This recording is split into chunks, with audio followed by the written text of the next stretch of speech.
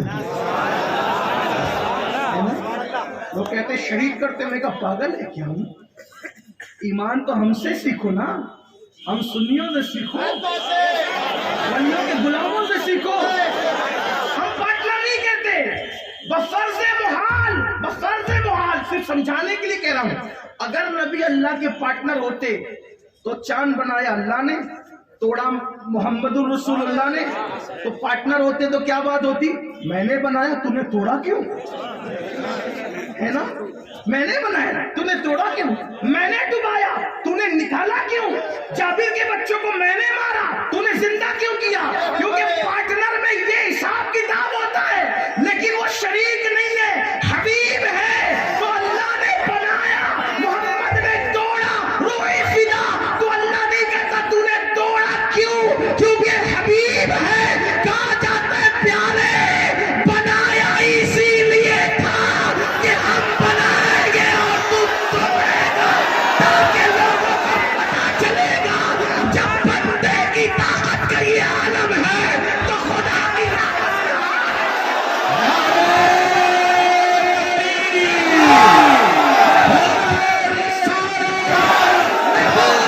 ڈبایا ہم نے, نکال تو, ہم نہ کہیں گے ہم نے ڈبایا تو نے نکالا کیوں, اس لیے کہ ڈبایا اس لیے تھا کہ ہم ڈبائیں گے تو نکالے گا, کیونکہ محب اور محبوب میں تیرا میرا نہیں ہوتا.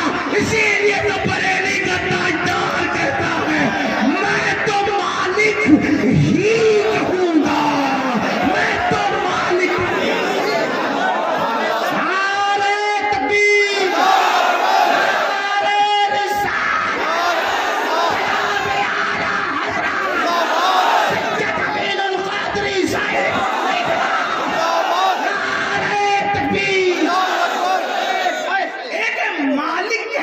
مالک نہ, ہم مالک نہیں کہتے, مالک ہی,